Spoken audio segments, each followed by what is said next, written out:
মণ্ডলপাড়া গ্রামের একেবারে ধারে ছিল এক বুড়ির ঘর। বুড়ির ঘরের পিছনে ছিল এক তেঁতুল গাছ। বুড়ির তেঁতুল গাছে অনেক তেঁতুল ধরেছিল, কিন্তু বুড়ি ছিল কিপটে।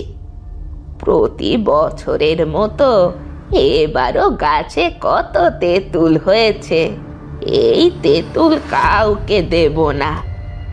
আহা, তেঁতুল দেখলেই পরানটা জুড়িয়ে যায়। আরে বুড়িমা, তোমার গাছে দেখছি আগের চেয়ে বেশি তেঁতুল হয়েছে।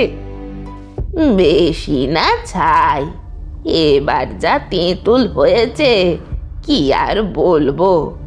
এত কম তেঁতুল কোনোদিনও আমার গাছে হয়নি। তা আমাকে দুটো তেঁতুল দাও না বুড়িমা, কতদিন তেঁতুল মাখা খাই না। না না না, ও কথা মুখেও আনিস না।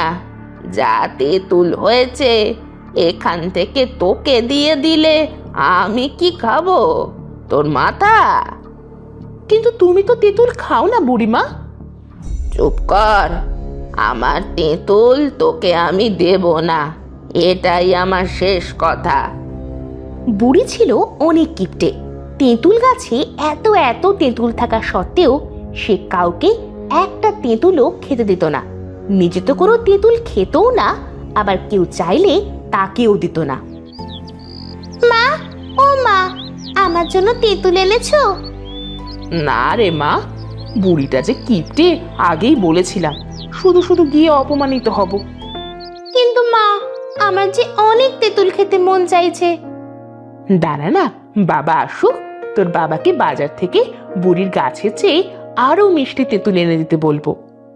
টুম্পা অনেক দিন ধরেই বুড়ির গাছে তেঁতুল খাওয়ার জন্য তার মাকে বলে আসছিল, কিন্তু তার মা গিয়ে বুড়ির কাছে তেঁতুল চাইলে বুড়ি অপারগতা জানায়। জানিস জমিলা, আমার না অনেক তেঁতুল খেতে ইচ্ছে করছে, আর বুড়ির গাছেও অনেক তেঁতুল ধরেছে। তাতে কি, গাছে পাকা বেল দেখে কাকের কি লাভ? বুড়ি তো আমাদের আর খেতে দিবে না। বুড়ি যা কিপটে। তবে আমি চাইলে চুরি করতে পারি। কিন্তু কি করে চুরি করবি? তুই তো গাছে উঠতে পারিস না, আর আমিও তো উঠতে পারি না। আমার জানা মতে নিশান গাছে উঠতে পারে। কিরে, তোরা আমার নামে কি বলছিস? জমিলা আর টুম্পা নিশানকে বুড়ির ডালের তেঁতুলের কথা বলে। চল চল, আর দেরি করছিস কিসের জন্য? আহা, তেঁতুলের কথা বললেই জিভে জল চলে আসে।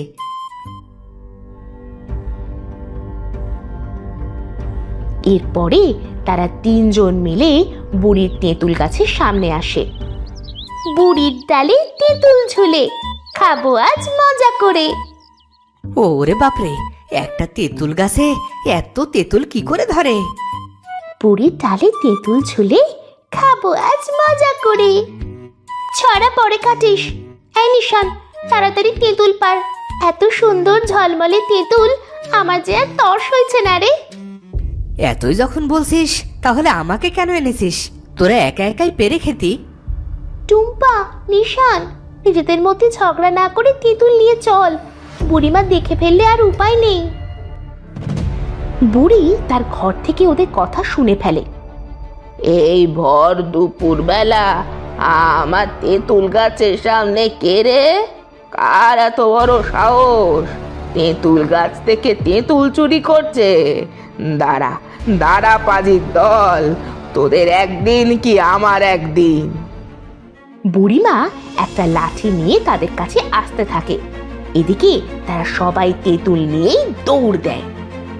দাঁড়া দাঁড়া বলছি, আজ তোদের একদিন কি আমার একদিন। ধরতে পারলে পিঠের চাল তুলে নেব। বুড়ির ডালে তেঁতুল ঝুলে, খাবো আজ মজা করে। দাঁড়া, একটুখানি দাঁড়া, আমার গাছে তেঁতুল তোকে খাওয়াচ্ছি। ওরা তিনজন যখন দৌড়ে পালিয়ে যাচ্ছিল, বুড়িও তাদের পিছু পিছু লাঠি নিয়ে তাড়া করতে থাকে। এদিকে বুড়ির ঘরের এক কোণা থেকে একটা চোর বলে, বুড়ির ডালে তেঁতুল ঝোলে, খাবো আমি আজ মজা করে। যাই, বুড়ি তো নেই, এই ফাঁকে তেঁতুলগুলো পেরে নিয়ে যাই, বুড়ির ডালে তেঁতুল ঝোলে খাবো আমি মজা করে। বুড়ি যখন ওদের তিনজনকে তাড়া করছিল, এই ফাঁকে বাড়ি খালি পেয়ে চোর বেটা বুড়ির গাছে তেঁতুল পাড়তে থাকে, তারপরে বস্তায় ভরে নিয়ে যেতে থাকে। বুড়ির ডালে তেঁতুল ঝোলে খাবো আমি মজা করে। ওদিকে বুড়ি ওদের ধরতে না পেরে হাঁপিয়ে ওঠে। পারলাম না তোদের ধরতে, তাতে কি হয়েছে? আর একদিন যদি দেখি আমার তেঁতুল গাছের তেঁতুল চুরি করছিস, তাহলে গ্রামের মণ্ডলের কাছে বিচার দিব, এই বলে দিলাম। এরপর বুড়িমা বাড়ি ফিরে যেতে থাকে। এদিকে ওরা তিনজন চুরি করা তেঁতুল গাছের নিচে বসে খেতে থাকে। আহ, কি মজা! বুড়ির গাছের তেঁতুল এত মজা হবে, আগে বলবি না? তাহলে তো আরো আগে শেষ করে দিতি। চল সবাই একসাথে বলি, বুড়ির ডালে তেঁতুল ঝোলে খাবো আজ মজা করে। পরের দিন চোর বেটা আবারও বুড়ির বাড়িতে এসে লুকিয়ে থাকে। আহ, কালকে তেঁতুল বেঁচে যা পেলাম না, এরকম আর কয়েকবার করতে পারলে আমাকে আর চুরি করতে হবে না। এদিকে টুম্পা আর নিশান আজও তেঁতুল চুরি করতে বুড়ির গাছের সামনে আসে। কিরে নিশান, জমিলা কোথায়? জমিলাকে দেখতে পাচ্ছি না। ও আমাদের জন্য অপেক্ষা করছে, ও আজ নাকি তেঁতুল ভর্তা বানিয়ে খাবে। তাহলে দেরি না করে তুই গাছে উঠে পড়, বুড়িমা আবার কখন চলে আসে কে জানে। এই যে আমি, হতচ্ছাড়ার দল, আবারও তোরা আমার গাছে তেঁতুল চুরি করতে এসেছিস। দাঁড়া তোদের দেখাচ্ছি মজা। তাড়াতাড়ি পালা, বুড়ি মারছে, আজ ধরতে পারলে আর রক্ষে নেই, বুঝলি? বাঁচতে চাইলে তাড়াতাড়ি পালা। বুড়িমা তাদেরকে আবারও লাঠি নিয়ে তাড়া করে, আর ওরা দুজনও প্রাণপণে দৌড়ে পালাতে থাকে। কিন্তু একসময় টুম্পা পা পিছলে পড়ে যায়, আর বুড়িমা তাকে ধরে ফেলে। এবার কই যাবি হতচ্ছাড়া, বল? আমাকে ছেড়ে দাও বুড়িমা, আমাকে ছেড়ে দাও, আমি আর তোমার গাছের সামনেও আসবো না। টুম্পা, মাথা নিচু কর। টুম্পা মাথা নিচু করে, আর ঈশান তখন একটা বড় ঢিল বুড়িমার দিকে ছুঁড়ে মারে। বুড়িমা ঢিল লাগাতে মাটিতে পড়ে যায়, তার হাত থেকে লাঠিটা ছিটকে পড়ে। ওরে বাবা রে, গেলুম, কে কোথায় আছিস? আমাকে একটু বাঁচা, মাথাটা যে আমার গেল। আর তখনই বুড়িমা জ্ঞান হারিয়ে মাটিতে পড়ে থাকে।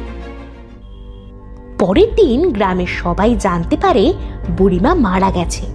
বুড়িমার মৃত্যুর খবর শুনে গ্রামের সবাই একটু স্বস্তির নিঃশ্বাস ফেলে।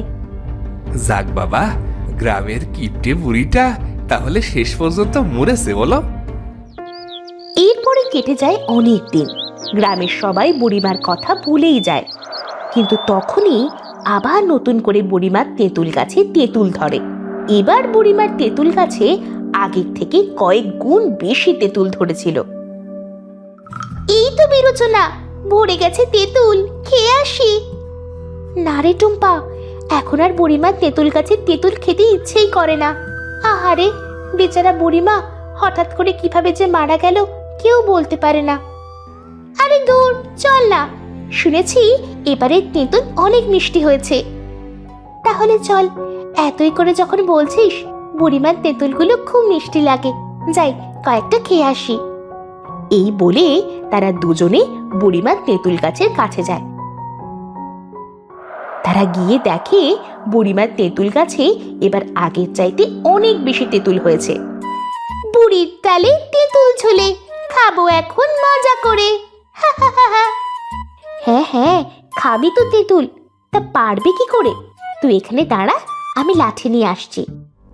জমিলা লাঠি আনতে চলে যায়, আর টুম্পা তেঁতুল গাছের সামনে দাঁড়িয়ে তেঁতুল দেখতে থাকে। এরে টুম্পা, তুই আবারও তেঁতুল চুরি করতে এসেছিস? কে কথা বলছে? কে? আমি তোদের কিপ্টে বুড়িমা, যে তোদের তেঁতুল খেতে দিত না। এখন আমাকে চিনতে পেরেছিস? বুড়িমা, বুড়িমা আমাকে মাফ করে দাও। আমি আর কখনোই তোমার গাছের তেঁতুল চুরি করব না। আমি তোমাকে মারিনি। দয়া করো বুড়িমা, আমাকে মেরো না। কি বলছিস এসব? তোকে কেন আমি মারতে যাব? তুই আমার গাছে তেঁতুল চুরি করিস বলে তোকে কিছুই বলবো না। শুধু শুধু ভয় পাস না। সত্যি বলছো বুড়িমা? আমাকে ক্ষমা করে দিয়েছো? হ্যাঁ রে হ্যাঁ, তবে তুই আমাকে একটা কাজ করে দে। গ্রামের সামনে যে নতুন দোকানটা হয়েছে না, ওই দোকানের সামনে গিয়ে শুধু বলবি, বুড়ির কাছে 1000 তেঁতুল খাওয়ার মানুষ নাই। আহা, খাবার মানুষ নাই, তাই তো আমরা যখন তখন বুড়ির তেঁতুল খাই। ঠিক আছে বুড়ি। আর শোনো, ওই দিন যদি নিশান তোমায় ঢিল না মারতো, তাহলে আজ তুমি বেঁচে থাকতে। এর জন্য আমায় ক্ষমা করে দিও। কি রে টুম্পা, কার সাথে কথা বলছিস?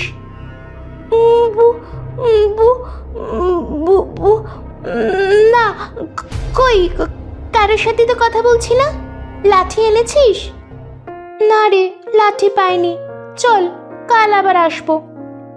এরপরে জমিলা আর টুম্পা বাড়ি চলে যেতে থাকে। যাওয়ার পথে টুম্পা দেখতে পায় গ্রামের ধারে সেই নতুন দোকানটি। তুই দাঁড়া, আমি একটু দোকান থেকে আসছি। এই বলে টুম্পা দোকানের সামনে যায়। দোকানদারের সামনে গিয়ে টুম্পা ছড়া কাটতে থাকে। বুড়ির কাছে 1000 তেঁতুল খাওয়ার মানুষ নাই। আহা, খাওয়ার মানুষ নাই, তাই তো আমরা যখন তখন বুড়ির তেঁতুল খাই। আহা, বুড়ির তেঁতুল খাই।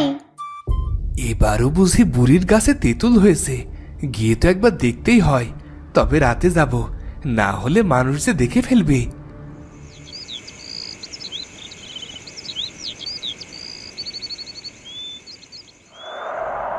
এরপরে রাতের বেলা দোকানদার বুড়ির তেঁতুল গাছের সামনে যায়। ওরে বাপরে, এবার দেখছি বুড়ির তেঁতুল গাছে অনেক তেঁতুল হয়েছে। সবগুলো পেরে বিক্রি করতে হবে যে। এমন সময় দোকানদারের সামনে তেঁতুল গাছ থেকে বুড়ি নেমে আসে। কি রে দোকানদার, আমাকে চিনতে পেরেছিস? কি বুড়িমা, তুমি কোথা থেকে আসলে? তুমি তো মরে গিয়েছিলে। হ্যাঁ রে হ্যাঁ, ওই দিন আমার মাথায় ঢিল লাগলে আমি বাড়ি ফিরে আসি, আর এসে দেখতে পাই তুই আমার কাছে তেঁতুল চুরি করছিস। আর তখনই তুই আমার মাথায় লাঠি দিয়ে আঘাত করলে আমি মারা যাই। কি হয়েছে তো? আমাকে ছেড়ে দাও বুড়িমা, আমার ভুল হয়ে গেছে। আমি আমি তোমার কাছে ক্ষমা চাচ্ছি। আমি আর কখনো কারো কোনো ক্ষতি করব না। দয়া করে বুড়িমা, দয়া করো। দয়া তো তোকে করবই। এ কথা শুনে দোকানদার দৌড়ে পালাতে চেষ্টা করে, কিন্তু বুড়িমা তাকে ধরে বেদম পেটায়। আর এর পরদিন গ্রামের সবাই জেনে যায় যে বুড়ি মরার পরেও তার তেঁতুল গাছ পাহারা দিচ্ছে। আর এরপর থেকে কেউ আর তেঁতুল গাছের নিচে যেত না। তো বন্ধুরা, ভিডিওটি কেমন লাগলো? যদি ভালো লাগে চ্যানেলটি সাবস্ক্রাইব করে বেল আইকনটি বাজিয়ে দিও। দেখা হচ্ছে পরের ভিডিওতে। ধন্যবাদ।